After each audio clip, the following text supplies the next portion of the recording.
Ministère qui a fasciné et frangé tant de générations, ces 3 années ont été précédées de 30 années d'obscurité. Quand je me suis converti au mois de juin 1947, dès le début, je me suis senti appelé à servir le Seigneur. Mais ce n'est que 6 longues années plus tard que mon ministère a commencé à être accrédité dans les milieux évangéliques. Avec le recul, ces 6 années me paraissent aujourd'hui peu de choses, mais à l'époque, elles étaient faites d'incertitudes, et cela leur donnait une longueur démesurée.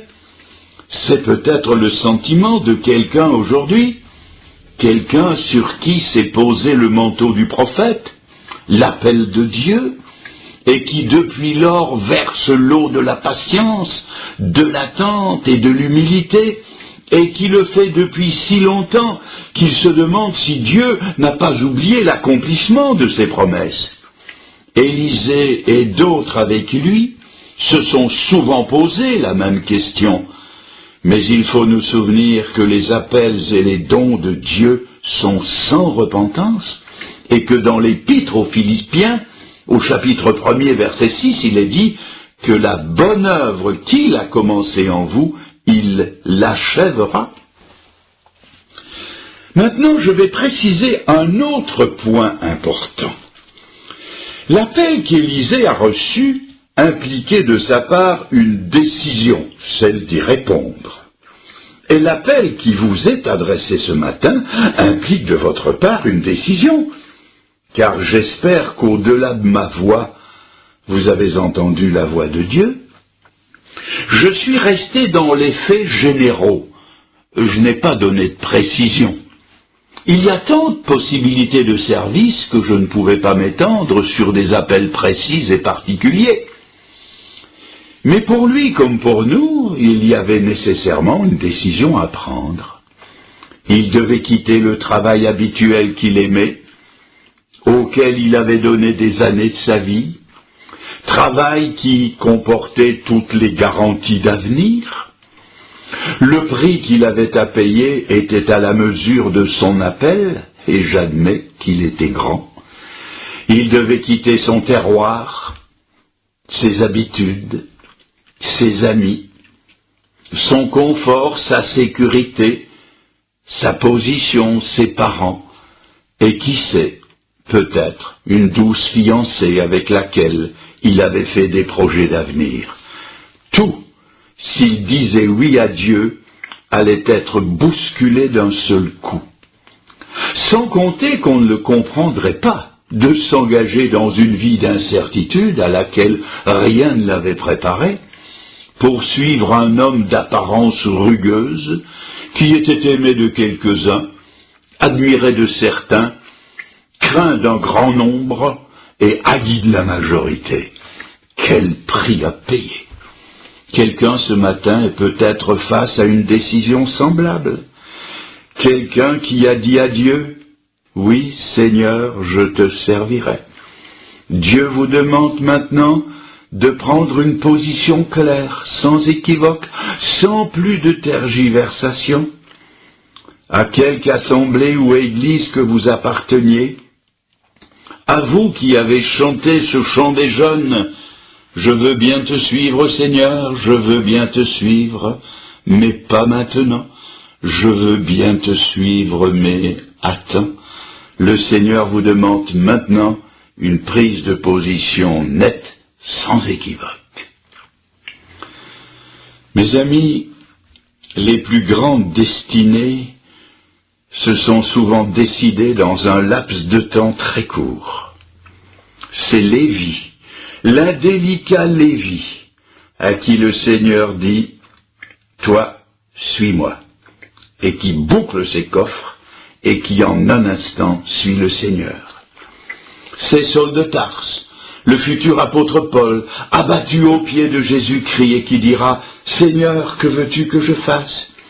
et qui ira vivre la plus prodigieuse épopée missionnaire de l'histoire de l'Église primitive, qui émerveillera des centaines de générations et qui fera dire de lui qu'il a été le premier après l'unique. C'est Billy Graham qui se retire dans la montagne, avec entre les mains une Bible à laquelle il ne croit pas entièrement, et qui là, seul avec Dieu, dira « Seigneur, ta parole, je la prêcherai désormais telle qu'elle est, et ce sera le début de la plus grande entreprise d'évangélisation des temps modernes. » Oh, mes amis, qui évaluera jamais la somme de bénédiction que le ciel a donnée à ce monde, parce qu'un jour, dans le secret des cœurs, à la croisée des chemins de leur vie, en un seul instant de décision, des hommes et des femmes, des jeunes, ont choisi de ne plus résister à Dieu. Chers amis, retenez cette phrase. Il y a des minutes dans la vie qui, à elles seules, valent des milliers d'éternités. Et cette minute, elle est arrivée pour quelques-uns d'entre nous ce matin. Il faut décider. L'appel au service vous est lancé. Le manteau du prophète tombe sur vos épaules. Et le Seigneur vous dit comme à Élisée, « Pense à ce que je t'ai fait ce matin. » Qu'allez-vous répondre? Allez-vous répondre, « Seigneur, je suis prêt à te suivre. Je suis prêt à te donner ma vie tout entière. Jusqu'ici, Seigneur, je t'ai suivi de loin, j'ai été tiède, je n'ai pas véritablement payé le prix d'une consécration à un salut que toi tu as payé si cher, et je m'en humilie devant toi. Désormais, je ferai les choses que tu mettras à portée de ma main. Je commencerai par être un verseur d'eau. Seigneur, j'ambitionne de faire de grandes choses pour toi, en suivant d'abord le chemin de l'humilité. Mes amis, que Dieu bénisse sa parole, et que beaucoup, en particulier beaucoup de jeunes, au milieu de nous, soient saisis par cette parole de Dieu qui s'adresse à eux.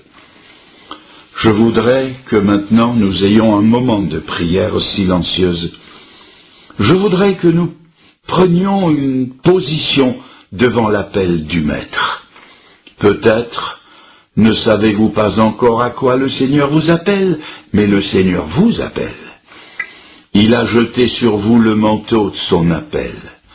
Toute la Bible est là pour nous dire que chacun qui se convertit reçoit avec le Saint-Esprit et par lui une fonction particulière dans l'Église.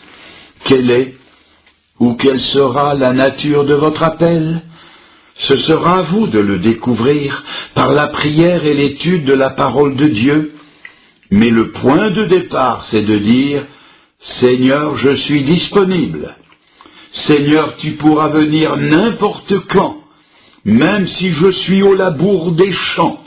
Seigneur, n'importe quand, à n'importe quelle heure ou circonstance de ma vie, je dirai comme le jeune Samuel, « Parle, Seigneur, ton serviteur écoute. » Inclinons-nous maintenant dans la prière.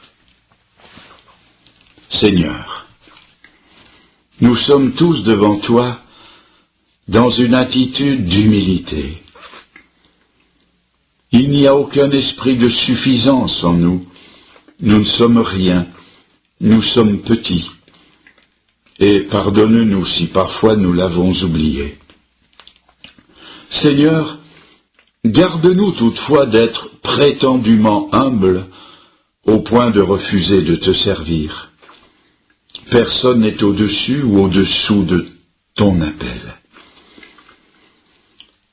Et là, Seigneur, dans nos églises ou assemblées respectives où tu nous as mis, tu veux jeter sur nos épaules à chacun le manteau du service. Seigneur, aide-nous à le comprendre et à saisir l'occasion que tu nous donnes en cette matinée du jeudi de l'Ascension. Seigneur, si nous doutons de nous-mêmes, nous ne voulons cependant pas douter de toi. Accueille les décisions déjà prises ou qui vont l'être dans le secret de nos cœurs. Que ce ne soit pas une émotion passagère, un feu de paille, ou un engagement sentimental sans lendemain, mais au contraire, que ce soit cette ouverture permanente à la disponibilité. Seigneur, donne ton Saint-Esprit dans le sens d'une onction pour une tâche particulière, peut-être unique au monde. Engage-nous dans le plan que tu as préparé pour chacun de nous. Seigneur, que cette matinée nous marque de façon indélébile pour le service de ta glorieuse personne et pour que te servir ait la préséance au-dessus de tout le reste. Reste avec nous. Va bien au-delà de ce que nous avons pu dire, de ce que nous disons maladroitement. Nous te le demandons ensemble, au nom de ton bien-aimé Fils, notre Sauveur d'abord, mais notre Maître ensuite.